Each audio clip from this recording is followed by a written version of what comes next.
दोस्तों, आज हम आप लोगों के लिए एक बहुत बड़ी खबर लेकर आए हैं।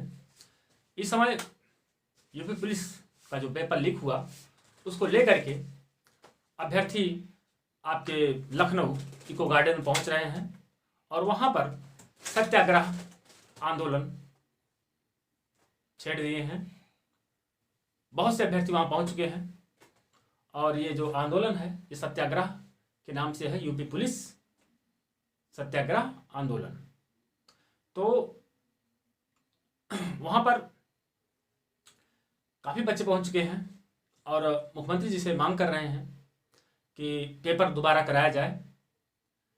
तो अभी देखिए क्या होता है क्या नहीं होता है, लेकिन मैं ये पूछना चाहता हूं, लगभग 45 लाख जो पुलिस परीक्षा दी है उन अभ्यर्थियों से, और अगर देखा जाए परिवार सहित, उनके परिवार सहित लगभग 2,25,00,000 लोग हैं जुड़े हुए, सीधे सीधे जो जुड़े हैं। और इतना ही नहीं, अभी ARO का पेपर लीक हुआ, ठीक है, वो अभ्यर्थी भी बेचारे शांत मारकर बैठे हैं और कोई कुछ मैटर लेकर कहीं नहीं गया।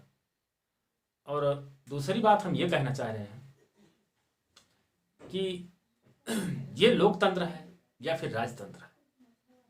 मैं आपसे पूछ रहा हूं, आप अभ्यर्थियों से, मतलब जो पुलिस परीक्षा दिए, जो ARO का दिए, अगर ये मानकर चल रहे हैं कि ये लोकतंत्र है,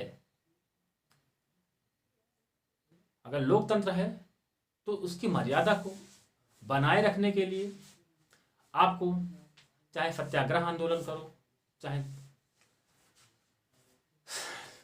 कहीं शांति से धरना प्रदर्शन करो, कुछ भी करो, जब तक री एग्जाम का डेट ना आ जाए। और अगर ये मानकर चल रहे हो कि लोकतंत्र नहीं है, राजतंत्र है, तो राजतंत्र में तो राजा के आदेश का पालन करना होता है।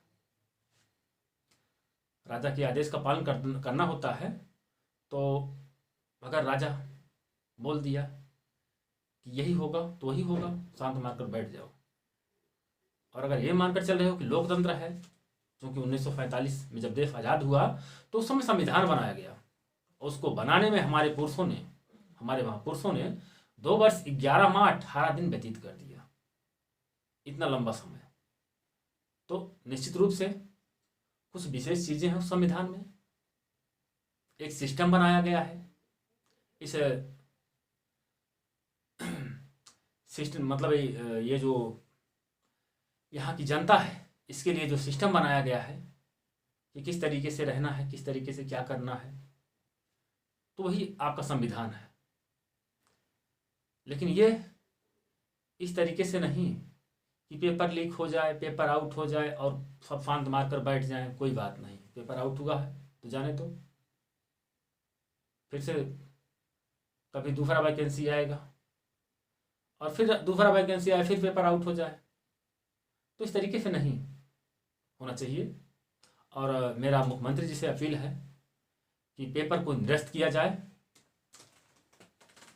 और री एग्जाम डेट दिया जाए। अगर पेपर को निरस्त नहीं करते हैं आप, तो उन लोगों को बुला लीजिए जो लोग प्रूफ दे रहे हैं कि पेपर लीक हुआ है। अगर प्रूफ गलत हो जाए कि पेपर लीक नहीं हुआ है तो ऐसे रहने दीजिए, पेपर मत करवाइए।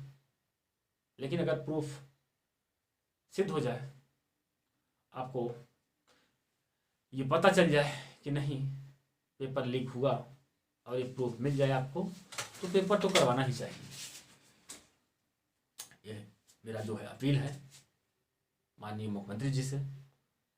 और दूसरी बात, मैं ये भी संदेश देना चाहता हूँ कि लोकतंत्र की मर्यादा को बनाए रखने के लिए आप लोगों को हमेशा प्रयास करना होगा, नहीं तो लोकतंत्र राजतंत्र में बदल जाएगा।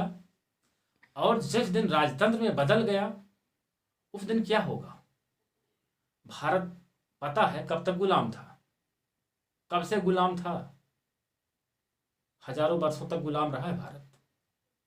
क्यों? राजतंत्र की वजह से, राजतंत्र की वजह से ही भारत गुलाम रहा है। और अभी अभी आज़ादी मिले कितना दिन हुआ? 75 76 साल हुआ आज़ादी मिले, तो बहुत कम समय मिला। अभी अभी बहुत कम समय बीता है देश आज़ाद हुए। तो अगर ये सिस्टम रहा कि जो संविधान बनाया गया, यहाँ पर कार्यपालिका, न्यायपालिका, विधायिका, ये सब लोग देखते रहते हैं कि क्या हो रहा है क्या नहीं हो रहा है। और यहाँ पर क्या हो रहा है? यहाँ पर तो शांत मार कर सब लोग बैठे हैं, कुछ नहीं देख रहे हैं, एकदम शांति, कोई बात नहीं। लोग चिल्ला रहे हैं पेपर आउट हुआ, ये हुआ वो हुआ, और यहाँ पर जो संवैधानिक तंत्र में हैं वो कुछ नहीं ध्यान दे रहे हैं। तो ऐसा नहीं होना चाहिए, क्योंकि यहाँ पर जो शासक चुना जाता है वो जनता द्वारा चुना जाता है। जनता की पूर्ण सहमति होती है, एक एक व्यक्ति की सहमति होती है, तब जाकर के किसी को चुना जाता है। और वो अपने आप में शासक नहीं, बल्कि प्रजा की भलाई के लिए या जनता की भलाई के लिए, यहाँ तो प्रजा नहीं, यहाँ जनता से मतलब है, तो जनता की भलाई के लिए वो व्यक्ति होता है और उसी की सेवा में अपना सब कुछ समर्पित करता है। तो यही होता है, और हम यही चाहते हैं, हम अपनी वाणी को विराम देना चाहते हैं। अब ज़्यादा कुछ नहीं कहना चाहते हैं, इतने में अगर समझदार होंगे सब लोग समझ जाएंगे। ठीक है, जय हिंद, जय भारत।